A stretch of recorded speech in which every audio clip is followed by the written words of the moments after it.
동해안에 무더위가 기승을 부리면서 폭염경보가 발효 중입니다. 해수욕장은 더위를 식히려는 피서객들로 붐볐습니다. 운전을 하다가 쓰러졌던 50대 남자가 경찰관의 도움으로 의식을 회복했습니다. 신속한 응급처치로 목숨을 구했습니다. 건설한 지 40년 된 동해안 북부도 개축 공사가 마무리돼 8월부터 정상 운영됩니다. 5년 동안 공사비 402억 원이 투입됐습니다. 태백과 정선에서 한강 낙동강 발원지 축제와 야생화 축제 등 다양한 여름 축제가 열려 피서와 축제를 함께 즐기고 있습니다. 시청자 여러분 안녕하십니까? 뉴스데스크 강원입니다. 폭염 경보가 내려진 동해안엔 무더위와 열대야가 기승을 부리고 있습니다. 동해안 해수욕장은 무더위를 식히려는 피서객들의 발길이 이어졌습니다. 배연환 기자가 전해드립니다. 바다 위가 형형색색의 튜브와 물놀이 인파로 가득 차 알록달록하게 변했습니다. 친구들과 물장난과 다이빙을 하며 더위를 잊습니다. 아이들은 모래놀이를 하며 즐거운 시간을 보냈습니다. 모터보트는 속도를 올리며 푸른 바다를 흰 물결로 갈라놓습니다. 더위에 지친 사람들은 내리쬐는 햇볕에도 아랑곳 않고 바닷물에 뛰어들어 즐거운 한때를 보냈습니다. 폭염 경보가 발효 중인 동해안 해수욕장에는 피서객들의 발길이 이어지면서 많은 인파로 붐볐습니다. 아기가 되게 처음 왔는데 좋아하고 잘 노는 것 같아서 기분이 되게 좋아요. 되게 시원하고 재미있는 것 같아요. 오길 잘한 것 같아요. 어제 비도 와서 되게 많이 걱정했는데 오늘 날씨가 좋아서 다행이고요. 그리고 여자친구랑 같이 오니까 그동안 힘들었던 게 다 날아가고 물놀이도 같이 하니까 되게 시원한 것 같아요. 동해안 92개 해수욕장에는 300만 명이 넘는 피서객들이 찾은 것으로 집계됐습니다. 기상청은 당분간 동해안에 무더위가 이어질 것으로 예보해 이번 주에도 많은 피서 인파가 찾을 것으로 보입니다. MBC 뉴스 배연환입니다. 지난 주말 강릉의 한 도로에서 한 승용차 운전자가 의식을 잃고 갑자기 쓰러지는 사고가 났습니다. 인근에 근무하던 경찰이 심폐소생술로 운전자를 살려내는 기적 같은 일이 벌어졌습니다. 이용철 기자가 보도합니다. 골목길을 지나던 승용차가 갑자기 멈춰섰다가 몇 미터 앞에서 비상등을 켜고 멈춥니다. 보조석에서 황급히 나온 사람이 운전석 쪽으로 가더니 사람들에게 도움을 요청합니다. 고모가 오빠 하고 외치니까 아버지를 쳐다보니까 아버지가 이미 눈이 돌아가시면서 그 손발이 꼬이시더라고요. 사람들이 운전자를 밖으로 끌어내고 경찰관이 바로 심폐소생술에 들어갑니다. 몇 분간 심폐소생술이 계속되자 드디어 운전자가 팔을 움직이며 반응하기 시작합니다. 차 밖으로 그 환자분을 끌어내고 반듯하게 눕힌 다음에 제가 그렇게 하게 됐습니다.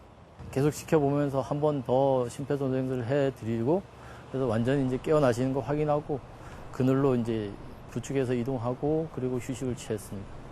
지난 27일 오후 4시쯤 강릉시 송정동에서 차를 몰던 55살 최모 씨가 쓰러졌습니다. 현장 근무 중이던 경찰관의 빠른 응급처치로 운전자의 소중한 목숨을 구했습니다. 참 세상은 아직까지 아름답다는 생각을 했습니다. 주위 사람들이 물도 찾고 해서 물도 갖다 드리고 또 경찰관들은 심폐소생술을 해서 다시 의식을 찾는 거고 제 식구는 아니지만 상당히 기분이 좋고 기뻤습니다. 운전을 하다 의식을 잃었던 운전자는 의식을 되찾고 병원에서 치료를 받고 있습니다. MBC 뉴스 이용철입니다. 건설한 지 40년 된 동해안 북부도를 개축하는 공사가 마무리돼 다음 달부터 정상 운영됩니다. 해양수산부가 지난 5년 동안 402억 원을 들여 개축한 구간은 1979년 동해안 개항 때 건설한 북부두 681m로 부두 밑으로 바닷물이 드나들던 잔교식 안벽을 흙이나 물의 압력을 벽체의 힘으로 견딜 수 있도록 중력식으로 변경 보강했습니다. 동해안 북부두 1단계 구간은 이번 공사를 통해 안전등급이 C등급에서 A등급으로 상향됐습니다. DMZ 평화의 길 동서횡단 전 구간을 세계적인 걷기 여행길로 조성하는 사업이 추진됩니다. 정부는 지난 4월 27일 평화의 길 고성 구간을 시작으로 지난 6월 1일 철원 구간을 개방한 데 이어 오는 8월 10일부터는 파주 구간 21km를 개방할 예정입니다. 또 시범 구간 개방에 이어 인천 강화에서 강원 고성까지 평화의 길 동서횡단 456km 구간에 대한 노선 조사를 올해 안에 마치고 오는 2022년까지 지역별 거점 센터를 설치해 세계적인 걷기 여행길로 만들 계획입니다. 태백과 정선에서 한강 낙동강 발원지 축제와 한백산 야생화 축제 등 다양한 여름 축제가 이어지고 있습니다. 궂은 날씨에도 많은 인파가 몰려 피서와 축제를 함께 즐기고 있습니다. 홍한표 기자가 보도합니다. 제4회 한강 낙동강 발원지 축제 개막식에 7천여 명의 관람객이 몰렸습니다. 축제의 하이라이트인 얼수절수 물놀이 난장. 거리에서 물총을 쏘고 물폭탄을 터뜨리며 더위를 날려보내고 있습니다. 365 세이프타운에 마련된 도심 속 워터파크에도 가족 단위 관람객들의 발길이 이어졌습니다. 난장이나 아니면 버블쇼 그리고 여기에 있는 365 워터파크처럼 아이들과 어른들이 함께 즐길 수 있는 여러 가지 체험 행사들이 있어서 굉장히 재밌고 즐거운 시간이었습니다. 지난 26일 개막식 이후 한강 낙동강 발원지 축제에 몰려든 관람객은 7만 7천 명. 지난 사흘 동안 지난해 같은 기간보다 2만 명 정도 더 모여들 정도로 흥행몰이를 이어가고 있습니다. 이번 주말까지 이어지는 발원지 축제에는 황지 연못과 검룡소 등에서 다채로운 프로그램이 마련되어 있습니다. 가장 시원한 축제로 전국에 알리기 위해서 청소년 커버 댄스 또한 물놀이 난장 등 다채로운 행사로 준비되어 있습니다. 정선군 고안읍 골목길은 한백산 야생화로 아름답게 단장했습니다. 올해 처음 주민들이 직접 마련한 고안 골목길 정원 박람회는 다음 달 11일까지 열립니다. 야생화를 옮겨다 이곳에 한번 심어보자. 우리 마을을 야생화 마을로 만들어보자. 이런 얘기들이 이제 몇 해 전부터 주고받았던 얘기들이 있었고, 다음 달 4일까지 만항제 일원에서 열리는 한백산 야생화 축제는 시원한 바람과 함께 아름다운 야생화를 만끽할 수 있습니다. MBC 뉴스 홍한표입니다. 원격 진료가 핵심인 강원 헬스케어 특구 사업이 시작도 하기 전에 어려운 고비를 맞았습니다. 의료민영화 저지운동본부가 오늘 광화문 정부청사 앞에서 원격 진료에 대해 반대 입장을 밝혔습니다. 왜 그런지 정다혜 기자가 보도합니다. 의료민영화 저지운동본부가 환자 안전을 팔아 기업배만 불릴 것이라며 원격 의료 허용 정책에 즉각적인 중단을 촉구했습니다. 원격 의료 중단하라! 중단하라! 중단하라! 중단하라! 안정성이 입증되지 않았고 의료 정보가 민간 기업에 제공될 뿐만 아니라 원격 진료에 의료기기가 상용화되면 의료비도 폭등한다는 게 원격 진료 반대 이유입니다. 대면 진료하지 않고 원격 진료를 하겠다라는 것은 의료 서비스의 질을 낮출 뿐만 아니라 의료 사고의 위험에서도 자유롭지 못합니다. 디지털 헬스케어 사업을 진행해온 강원도와 원주 의료기기 테크노밸리 측은 기우일 뿐이라며 반박했습니다. 원격 진료는 경증 질환자에 한정되고 간호사의 입회하에 진행되기 때문에 안전하고 민간 기업의 의료 정보가 그대로 넘어가는 건 아니라고 설명했습니다. 민간업체인데 공개하는 건 없어요. 1차 병원, 동네 의원으로 직접 가는 거지. 물론 이 데이터가 플랫폼이라고 하는 데를 거쳐서 들어가기는 해요. 근데 거기는 민간이 아니고. 향후 2년은 관련 의료기기 비용이 전액 지원되고 원격 진료로 중증 질환을 예방할 수 있어 전반적인 의료 비용은 오히려 줄어들 수 있다는 입장입니다. 원격 진료와 빅데이터를 활용한 의료 서비스가 핵심인 강원 디지털 헬스케어 특구. 의료계와 산업계의 입장 차이를 조율하지 못하면 자칫 출발 자체가 무산될 수 있다는 우려까지 나오고 있습니다. MBC 뉴스 정다혜입니다.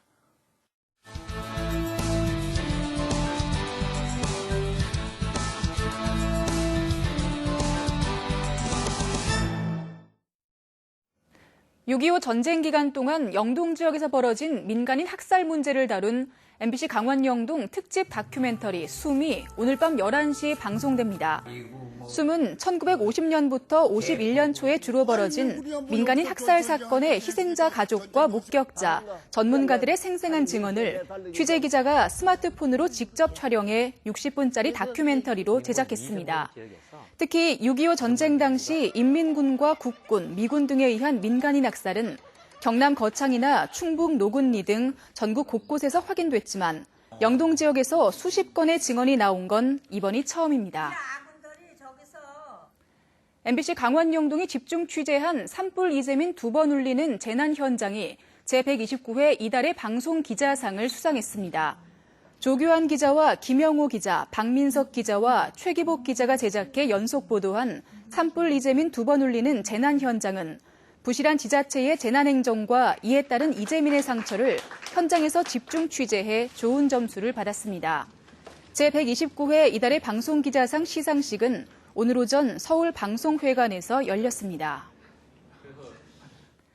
동해 지역 시멘트 제조업체와 발전소 등이 비산먼지 관리를 소홀히 하다 지난 5년 동안 동해시로부터 8번의 행정처분을 받은 것으로 나타났습니다. 쌍용자원개발 동해사업소와 쌍용양회 쇠온사업소, 동해바이오화력은 비산먼지 억제 조치 미이행으로 이행명령과 함께 고발 조치되고 쌍용자원개발은 2016년에 사용 중지 처분을 받았습니다.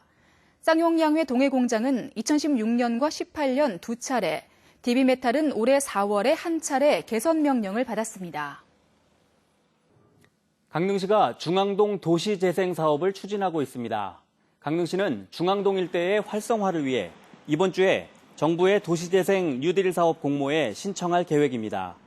오는 9월 사업 대상지가 발표될 예정인 이번 공모에 중앙동 일대가 선정되면 용강동과 임당동 일원의 공동체 기반 조성과 골목 상권 활성화 사업에 국비 등 176억 원이 투입될 예정입니다. 정선군이 시내버스 회사들과 완전 공영제 도입을 위한 협의를 시작했습니다. 정선군은 최근 강원 여객 등과 간담회를 열고 시내버스 완전 공영제 추진 계획과 의지를 전달한 것으로 알려졌습니다. 정선군은 22대의 시내버스가 운행되고 있는 68개 노선 가운데 1단계로 내년 1월 21개 노선의 완전 공영제를 우선 시행할 방침입니다. 폐광지역 제조업체들이 정부나 지자체와 수의계약을 맺을 수 있도록 정부와 국회가 법적 근거 마련에 나서고 있습니다. 자유한국당 염동열 의원은 국가나 지자체가 폐광지역 제조업체에서 생산된 물품을 구매할 경우 수의계약을 할 수 있는 근거가 명시된 폐광지역 특별법 일부 개정안을 오는 9월 국회에 제출하기로 했습니다. 행정안전부는 지난해 정부 규제혁신 간담회에서 폐광지역 제조업체의 수의계약에 관한 의견을 청취하고 타당성이 있다는 검토 결과가 나옴에 따라 산업통상자원부 등과 법적 근거 마련을 위한 협의에 나서고 있습니다. 2019 양양 낙산비치 페스티벌이 다음 달 3일부터 5일까지 사흘간 낙산해수욕장에서 열립니다. 낙산비치 페스티벌에선 신나는 댄스 음악에 맞춰 물총을 쏘고 춤을 추는 파티가 진행되고 피서객들이 참여하는 댄스 선발대회, 노래자랑이 열립니다. 특히 미스트롯 진 송가인이 초청돼 흥겨운 트로트 공연을 펼칩니다.